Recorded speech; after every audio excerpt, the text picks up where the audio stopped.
All right, y'all. Welcome to another episode of Exclusive Discussions.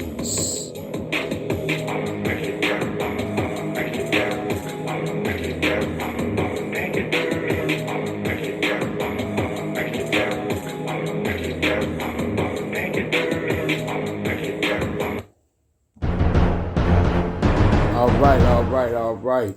Another episode of Exclusive Discussions coming at you live.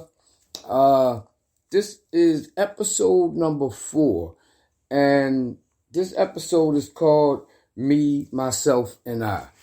And it's called that because I don't have any interviews. I want to apologize that my gangster culture interview has been held up. It was supposed to come out last week, but it got held up due to, you figure, people that live in the gang life aren't always great with appointments and interviews. So I don't know what's going on. A couple of our interviews got postponed and delayed. So hopefully I will be able to have the last of that wrapped up by next week. So this week, just so I could fill in space, I didn't want to drop no content and leave everybody hanging. So I decided to take some of my feedback, a lot of questions that I get from a lot of the fans, and I figured I'd take this episode to answer some questions so everyone can get a little bit more acquainted with who I am. So here we go. We'll go into this, and I'm going to, like I said, answer questions from the listeners and kind of interview myself. It's actually pretty cool because it gives y'all a chance to get to know me a lot better. So, let's jump right in. I'm going to get with the ear to the streets first and foremost. So, do any of you guys follow battle rap culture? Well, I do, and I love it, man. For one, I'm a poet, and I think I used to write some raps back in the day.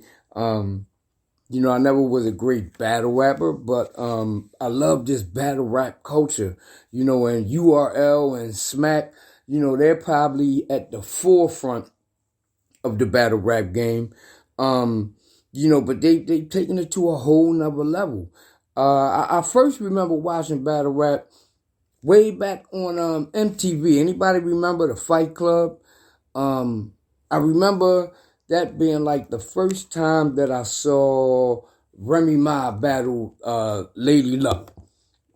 For anybody that had watched that, and I think that was when I really fell in love with battle rap.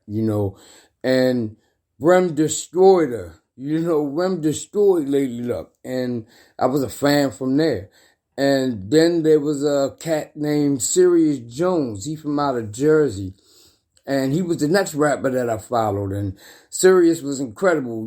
He was funny, he was clever, and he could freestyle.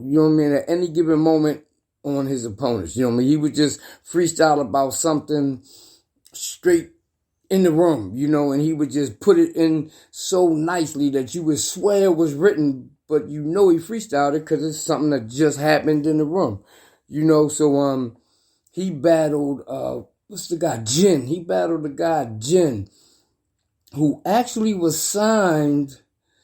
Was Jin signed to Rough Riders? I'm going to say Jin was signed to Rough Riders, but when he came up on Serious Jones, and Serious Jones ended his career, man. He really got down with him, ended his career. And he was Jin was an Asian American battle rapper. And then Murder Mook and the Dot Mob, they started to rise to fame. They was like the next little and Murder Mook actually battled Serious Jones. He actually battled Serious Jones, and that's like a classic battle that's debatable. You got a lot of people say Serious won, and a lot of people that say that Murder Mook won. So then by now Smack has stepped in, and he was selling like VCR tapes Remember way back with the DCRs and DVDs of the battles. You know, they had a spot called the Lion's Den. And I think it was like a bar or a lounge. And in other venues, they had them in like barbershops, outside on playgrounds, or anywhere where they, host a battle. So now Smack has turned battle rap and his URL, which is the Ultimate Rap League, into a multi-million-dollar industry. They also have a interactive app with a company called Caffeine, and that's to enhance the interaction with your favorite rappers, and you can get a little more personal with them. So the battle rap culture is now on a higher level because they got different leagues that came out. You got Rare Breed Entertainment, of course URL, the Queen of the Ring, Gates of the Garden, and now one of the newest additions is Midnight Madness. And that was created by 3 battle rappers, Tsu Surf, the Bill Collector from Philly, and Bill Collector from Norristown, and Jack Boy. Tsu Surf is from Jersey, and I'm not sure where Jack Boy is from. But very, and Tsu Surf really very outspoken, and he's the self-proclaimed king of battle rap. That's Tsu Surf. He's done a lot to strengthen the culture into what we're seeing now, and he's also doing the most battle rappers, along with his music career, because he also has, I think he has about 5 or 6 albums that has dropped. I don't know how well they're doing, but he's also cousins with Mozzie, so he has an album that he did with Mozzie. He has some features like from Jim Jones. I think he has something with Styles P. He's a good rapper. He's one of the only ones that I've seen in the battle. Well, one of the first ones I've seen in the battle rap culture to have a successful music career as well. He got a catalog. I think he even has songs with Drake. I think he got a song with Drake. But all the battle rappers have done a great job at supporting each other's music. You know what I mean? And so they created like their own little lane in the in the music industry. You know what I mean? They support each other's music. They buy each other's music. And as I started listening to some more of their music, they really have some guys that can really make songs. So I'd really like to see some of these guys, these battle rappers, kind of make it into the mainstream. Because for a long time it was that battle rappers couldn't make a good album. Now you have some good music out there from these battle rappers. So that's big ups to the whole rap battle community, but specifically to Tsu Surf, because Tsu Surf kind of put the whole battle rap industry on his shoulders and is taking it to a whole nother level. So salute to you, Surf. And he has the right attitude. He's cocky, he's a little arrogant, but not so arrogant that you don't like him. You know what I mean? He pushes the envelope right with a perfect balance, So, shout out to Tsu Surf. All right, next up on Ear to the Streets, with Wack 100. Now, Wack 100, for a lot of y'all that don't know, Wack, he's a manager. He's managed, what's the boy name that snitched on, Tekashi 6ix9ine. Yeah, he was a manager for Tekashi. I don't know who the rest of his artists are that he managed, but he's a manager. But he stays in the news because he fucks with everybody. You know what I mean? He basically is always on YouTube or Clubhouse, Twitter Spaces, coming at somebody neck. So Wack 100 comes at Gillie the King, Wallo, and Bobby Smurda. Gillie and Wallo had Bobby Smurda on their podcast, $1 million Worth of Game, recently. And this podcast is like, one, I gotta stop and say, man, it is amazing. I think it's #1 in the country. Shout out to Gillie and to Wallo. I've met both of them. Personally, I know Wallo a little better than I know Gillie.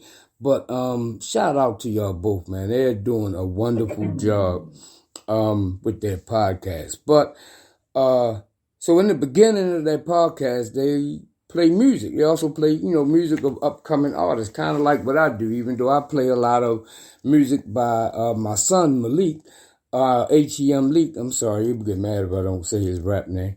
But they play artists, music in the beginning of their podcast, beginning of their show. And they do like a wild little dance thing from their seats, mostly. They're funny and kind of how they dance. So now anyone who knows Bobby Smurda knows that he likes to dance. I mean, he got famous a little for his dance when he first came out. And, since he came home, he did some jail time.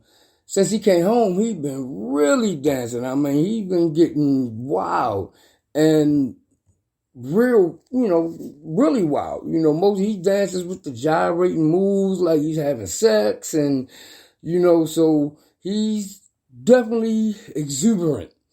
So when they played Bobby's music, they all went wild, man. And at one point, Gillie and Bobby was standing on the couch dancing and gyrating, and Bobby Smurda even fell over the couch.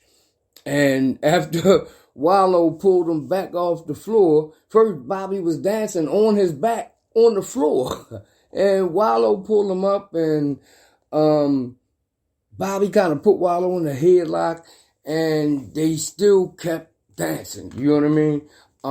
You know how like somebody's like kind of at the wild, just going crazy. So like a rave or like a rock and roll style, kind of like wild out dancing. So anyway, Wack 100 went to Clubhouse and he was grinding them up. So Gillie comes on, and when Gillie comes on, he explained they was having fun. And he also stated that him and Wallo used to be male strippers. So Wack 100 tried to even use that against him. So Gillie held his own and telling Wack that they was that their old asses need to relax and, let people have fun and enjoy their life. And he made sure, that he also aggressively, stated that ain't nobody gonna mess with him. I hear that, Gillie. So to me, it was just crazy, man. I agree with Gillie 100%. Yeah, Bobby might, suggestive dance a little on the wild side, but it's not twerking like Wack 100 insinuated. They actually said he was twerking, and I didn't see the boy twerk. They were just having fun. He already showed the world his gangster when he took them charges and did that time in prison. Straight soldier. You know what I mean? Now, he's just trying to get loose and enjoy himself. He did 5 years or something like that. So let him do him. And he's still suggestively dancing, but it's still suggestively dancing that he's fucking a woman. Like, what's gay about that, right? So I just think it's messed up, for them to use even the word twerk. His energy got Gillie and Wallo pumped up. You know what I mean? So it looks like, Wack just wanted to have somebody to pick on, something to talk about, as he always does. And so shout out to Gillie, because Gillie was time enough for him, and he put the other people that was in Clubhouse in that session, he put them in check. You know what I mean? That's our problem, man. We always want to come down on each other, and like I said, they said the word twerking, and man, it was not. I synced it. that was not a twerk. They was just suggestively dancing. Yeah, they got kind of wild, and they was even grinding up Gillie and Wallo because of them being male strippers back in the day. Like, I mean, he's a male stripper, so what? That's like, there's nothing, wrong with that. That's their thing. They was dancers. It's just messed up how they tried to make all of that into a big negative experience, and all they was doing was wilding out, having fun. So shout out to Bobby Smurda.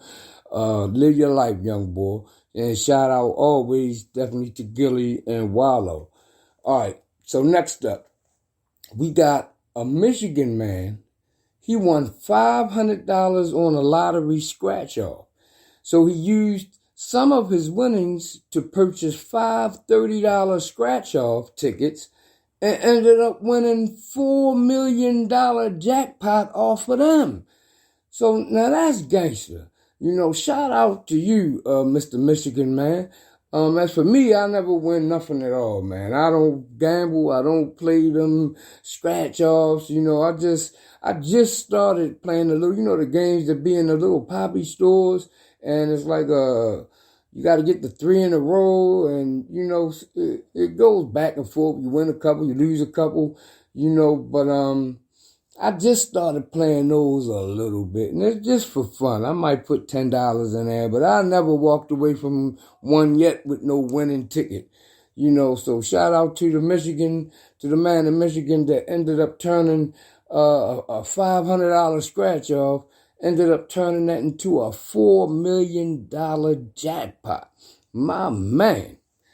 All right, next up, we got a Rhode Island couple got married on January the 29th in Rhode Island outside during the nor'easter blizzard. Is that crazy? They didn't want to reschedule, and they just wanted to go through with their wedding despite the snow. You know what I mean? Now that's love, man.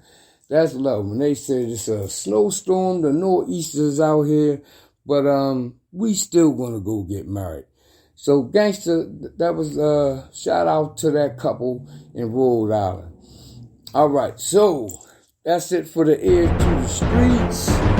And now what we're going to do is we're going to get into these questions. Excuse me, guys. Okay, let's start off. Let's see here what we got. All right, here's one here. What is the best advice you've ever gotten, and why? The best advice that I've ever got. Let me say that I've gotten a lot of good advice from a lot of strong people, but I think the best advice I ever got, I met Russell Simmons once, and this was back in, I like to say, early 2000s, and I met him in Baltimore, Maryland at a hip-hop summit out at Morgan State College. So I was kind of starstruck. It's Russell Simmons, and so I didn't know what to say to him. So only thing I could think of was just to ask him, Russell, how the hell did you get so rich? His answer was that he wakes up every morning with the spirit and the willingness to do for other people, and the universe brings that back to him, and that's how he ends up getting super rich. Now, at the time, I'm thinking that's just some slick, rich, millionaire stuff to say. But then as I started, reading and doing some studying and self-development and especially spirituality, I really understood what he was saying, and I was like, wow, it was basically, similar to, the somewhat law of attraction, but basically what you put out into the universe is what you're going to get back. And if you put out positive things are going to come back. If you put out negativity, negative things are going to come back. So he put out the spirit and the energy of helping people, doing things, giving stuff. And I'm thinking giving monetary gifts. And the universe brings that right back to him. So, that was probably the best advice, even though he didn't give it to me in a form of advice, but it really was advice, because what he was telling me was live your life to do for others. You know what I mean? And whatever you put out into that universe, you know what I mean? Whatever that energy is that you put out, that's what you're going to get back. And it's a universal law. It's indestructible. I mean, it can't be anything other than that. So that was the best advice, I've gotten, and the best lesson, because everything forms from that. All right. So let's see. What's next?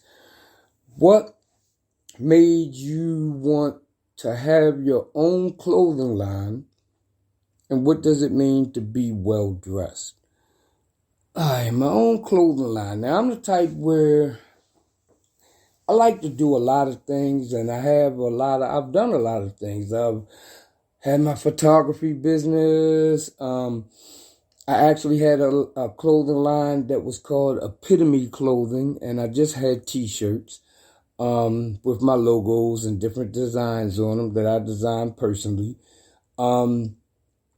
And I've done the entertainment, throwing gospel shows. I've thrown comedy shows. I've owned a recovery program. And I still have one, Seeking Serenity, which will be reopening soon. So now my clothing line is named Xclusive Apparel. And I guess the reason I wanted a clothing line was just because I love to dress, for one. I love fashion. But I wanted something to be able to, I wanted to see, other people wearing, something that represented me, my ideas, and other people wearing it and representing that. So that's what made me just really want to start the clothing line. And then the other reason is because I like to create. I'm a creative person. I like to create designs, logos, things of that nature. So by me doing it, I figure, well, how can I turn that into money, into a business? So through making my own clothing line. So now I got Exclusive Apparel, which is, I've already had some jackets come out. Right now, I'm currently waiting on a clothes order now, and I'll have hoodies, hats, jackets, and shirts. And we're talking about before the end of this month, which is February. We're in February. At the time of this recording, it's February 2022. So by the end of this month, I will have Exclusive Apparel ready for purchase. And what does it mean to be well dressed? Well dressed just means that your clothing and your fashion fits the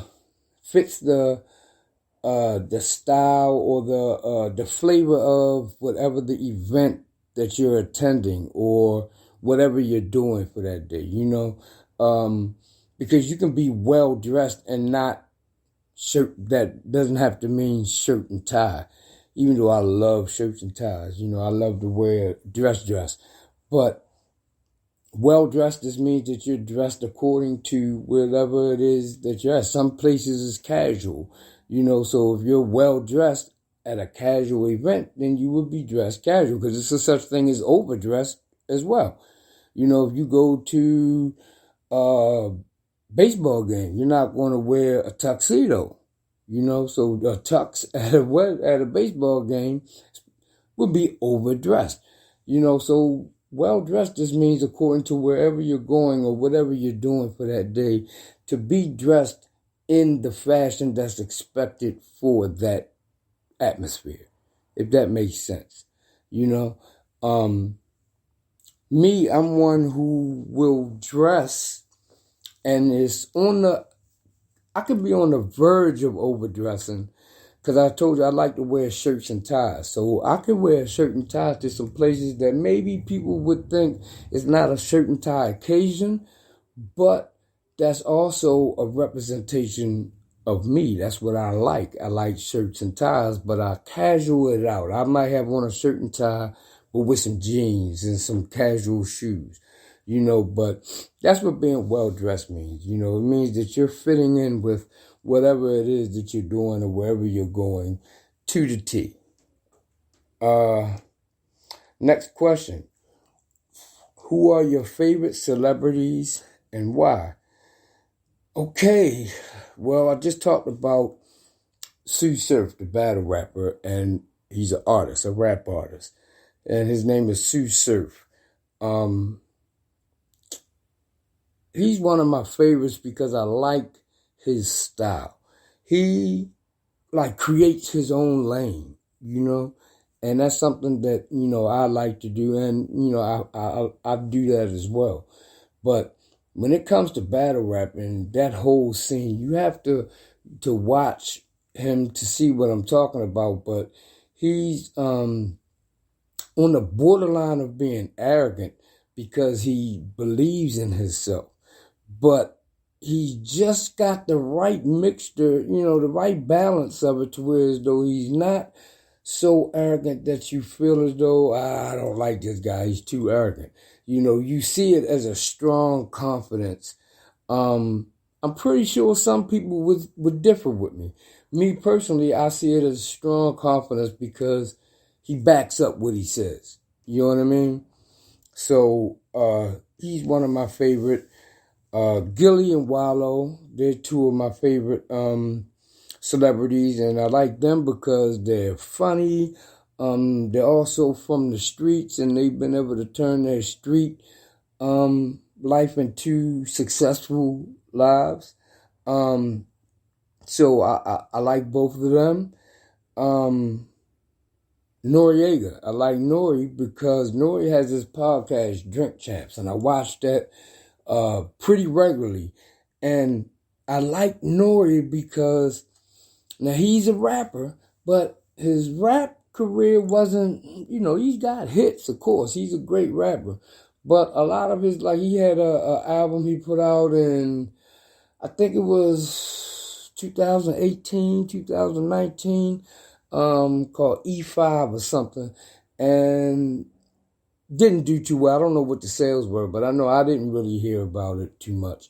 But what I like is he recreated himself, and he's getting paid now strictly because his personality is what he's making money off. Because he's doing the podcast, but a podcast, to make money off a podcast, that's really saying it's more your personality that people, because who's going to want to tune in and listen to you? You have to have an amazing personality for people to just tune in and want to listen to you. Now, he also has his on YouTube where you can watch it, and that's something that I want to do soon too, because it makes it a little easier, to build a crowd when people can see that visual, but it's very hard to get people to just tune in and listen to you, just because of your personality. So shout out to him for that.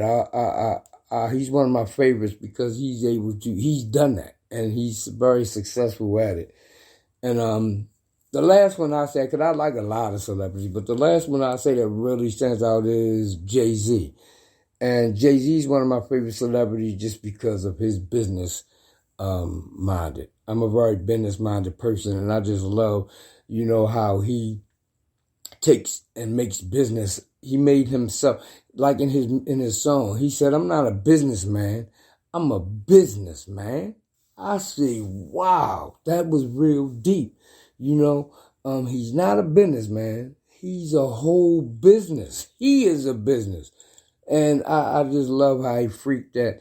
And he, of course, was the president of Def Jam. He owns his own rights to Reasonable Doubt. He, the Rockefeller Records, Rockaware Clothes. He split up from Dame and still, became I think he a billionaire. So shout out to Jay, man. That's one of my favorite celebrities. Okay, next question. How do you get through negative experiences? Negative experiences. I get through negative experiences. It depends on what kind of experience it is.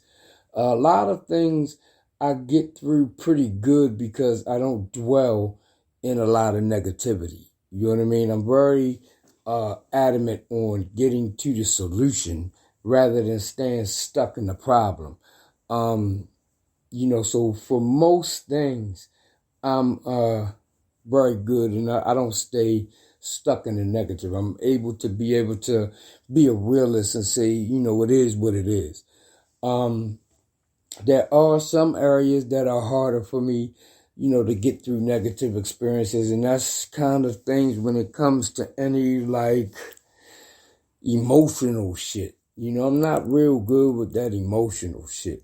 That's something that's a little bit harder for me, to deal with, to accept. But I would get through most negative experiences by changing my perception. That's been the strongest tool that I've ever had, ever, is learning how to change my perception. Because when you can do that, once you can change how you look at something, how you see it, then you're going to change how you feel about it. You know what I mean?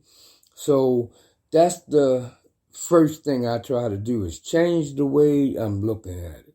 And I try to find like some blessing within the storm.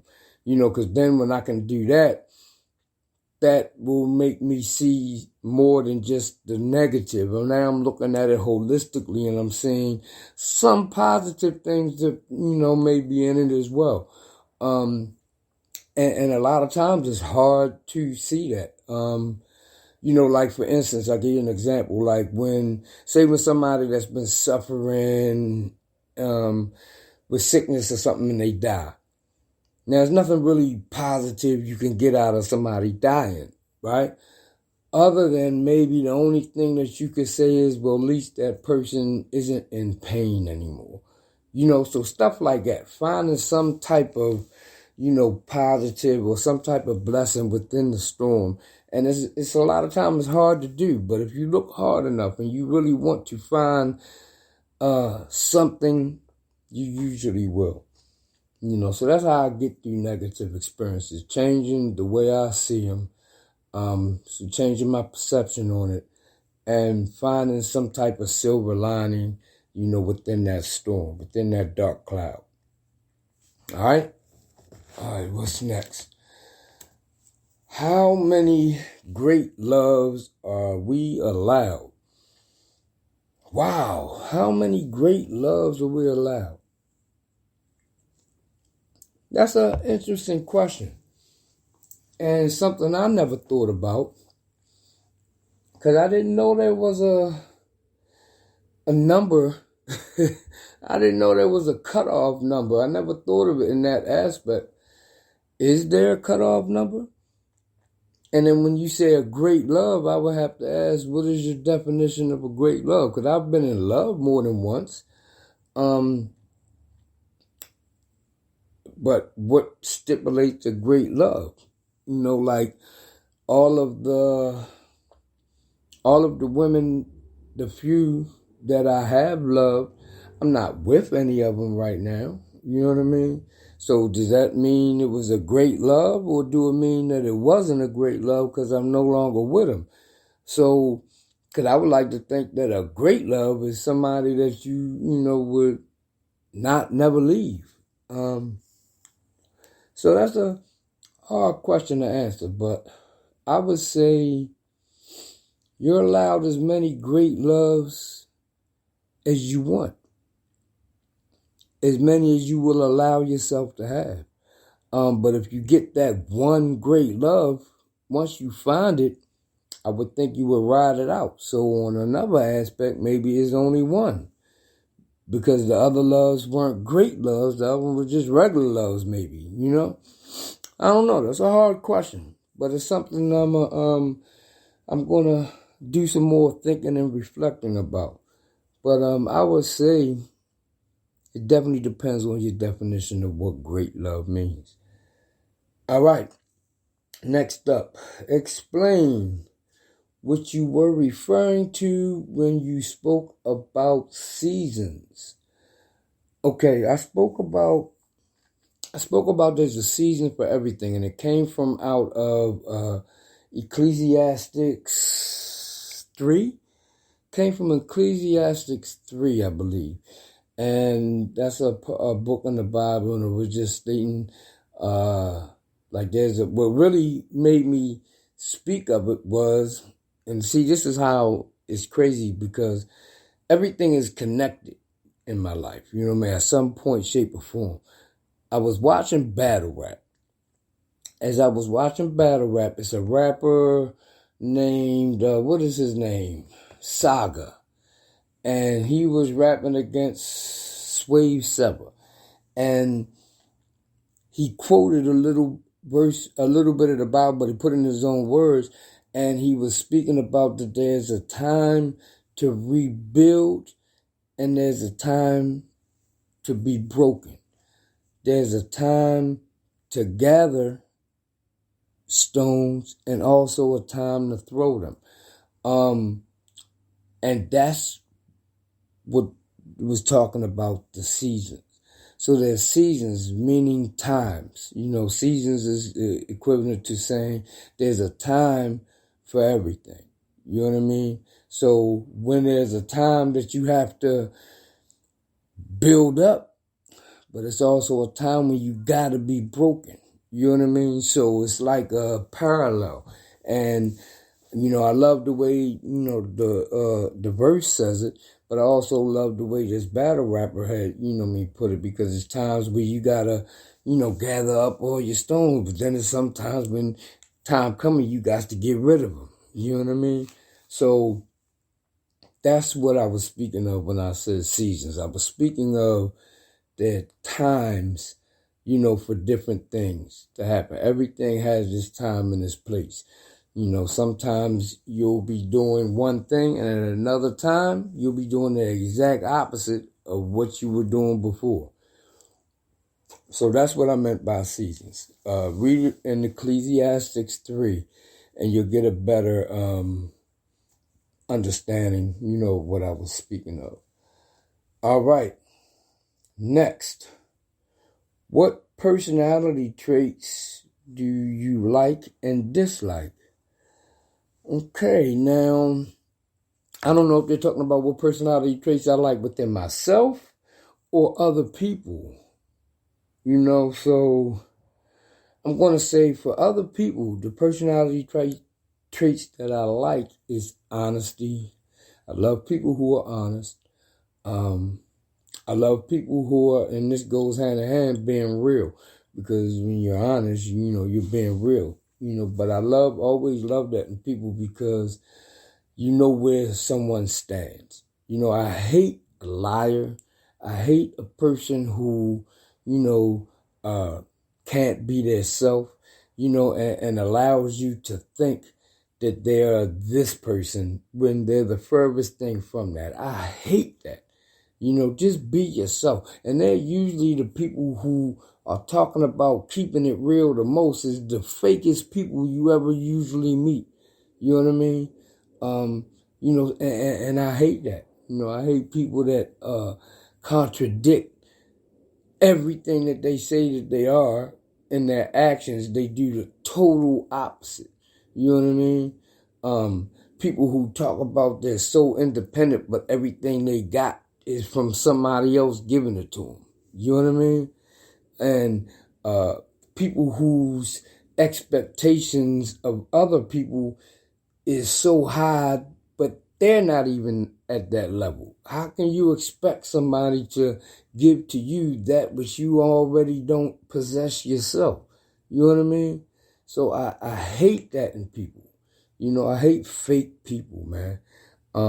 Cause I pride myself in being real. I'm a realist. You know what I mean? And I'm going to show you the real me. I'm going to tell you, how I really feel. Even when it's not the popular thing to say, and I give that because that's what I respect in others, you know. So I guess that goes for both ways because the personality traits that I like in other people are the same personality traits that I like for myself, and that's the biggest one, man. Being real, being really who you are. I got a buddy, and we was growing up. His name is Terry. I don't know if any of my old homies is listening, but Terry. And Terry, we was coming up. Terry used to like, I'm sorry, not Terry. It wasn't Terry. It was Brandon. I'm sorry. Brandon used to like rock music. So we'd be going down the street. Remember headphones and everything? You used to have the tape cassettes and you have your little earphones. And we'd all be walking down the street and he'd have on his earphones and be singing all this hard rock music and bang your head.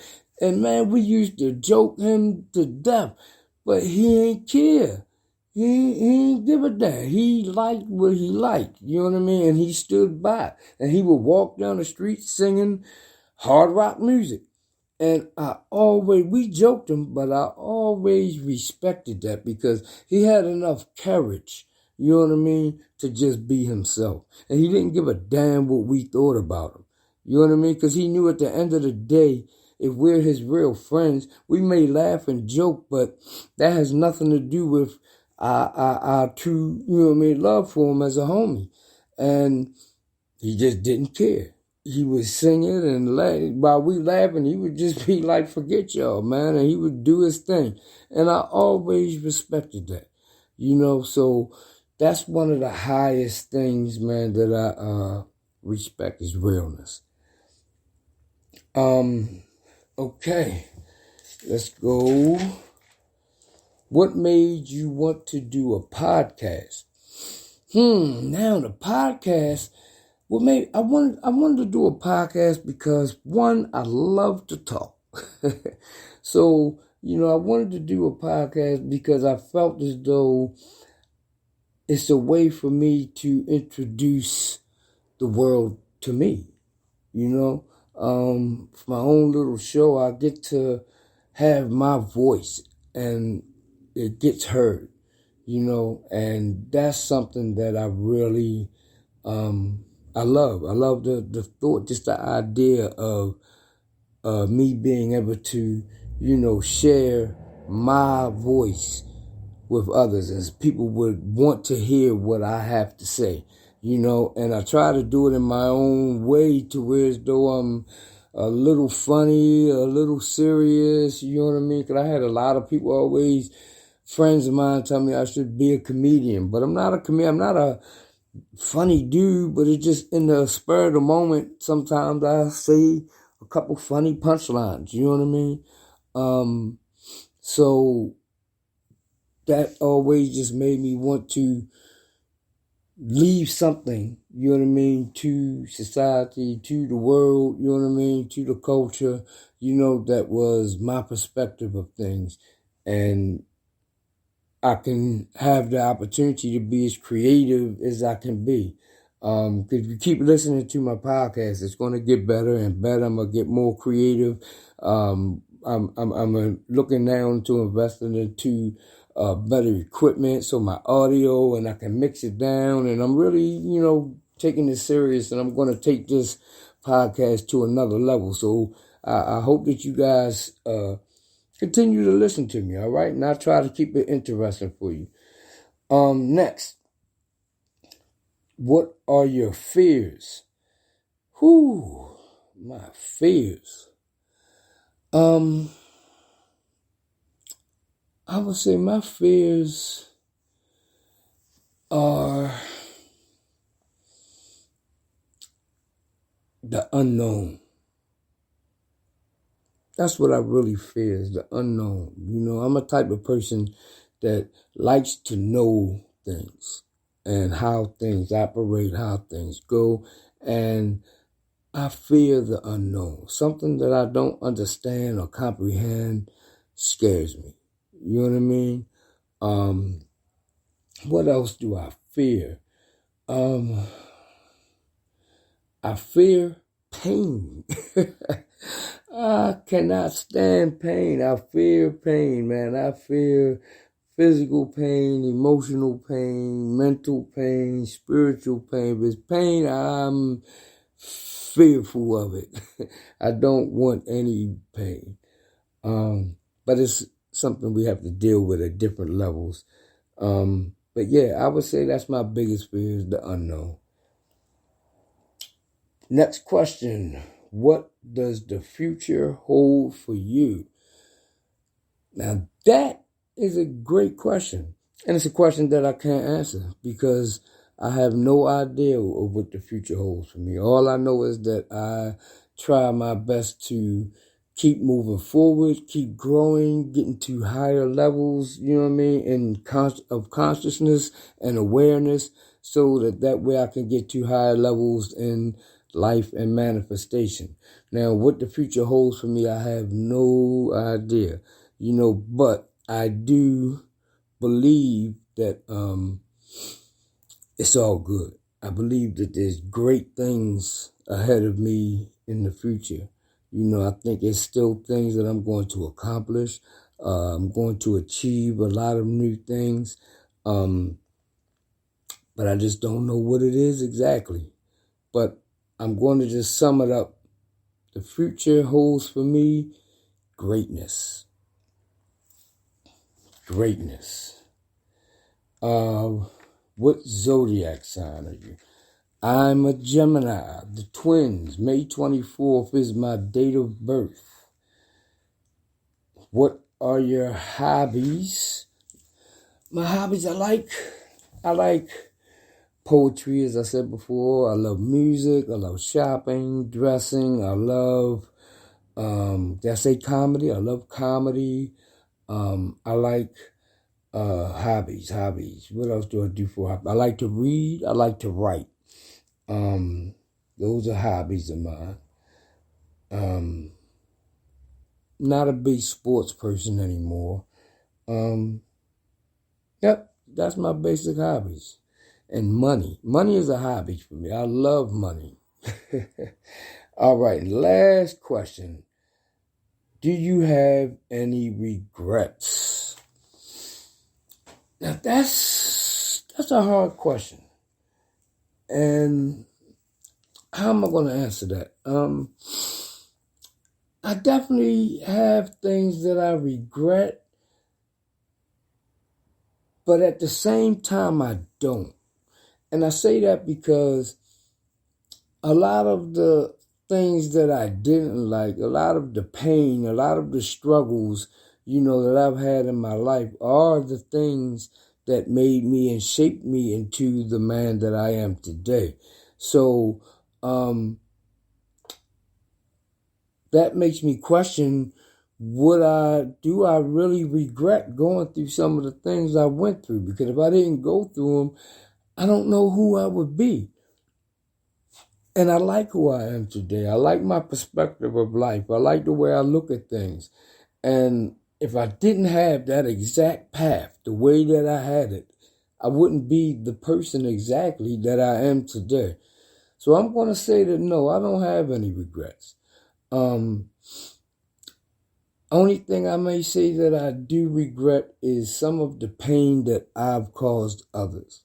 So that's all I can say I regret. I regret any pain that I've caused somebody else. But as far as everything else, man, that's what shaped me into being who I am today. My pain, it's hard to say it because, I wish I didn't go through a lot of stuff. But if I didn't go through it, I can't say that I would be the person that I am now, So That's my answer. I have no regrets other than the pain that I have caused other people. And that's it. So look, I thank you guys for, for reaching out, and I thank everyone for the questions, everybody for the feedback that I've gotten for the podcast, and I've gotten a lot of good feedback. And I want you guys to please continue, to reach out to me and let me know how you like the show. Let me know what things you think would be better. Let me know some of the things that you would like to talk about or hear me talk about. I have the number to reach out is 445-231-3757. Again, 445-231-3757. You can call that number. You can text that number. You can leave pictures, whatever you would like. That's the reach out number, all right? And if you would like to email, you can always email me at exclusiveapparel21@gmail.com. And that's spelled with an X. That's AppArel21@gmail.com. So I thank you guys for listening. Thank you for all your support. And I will see you next week. I am out.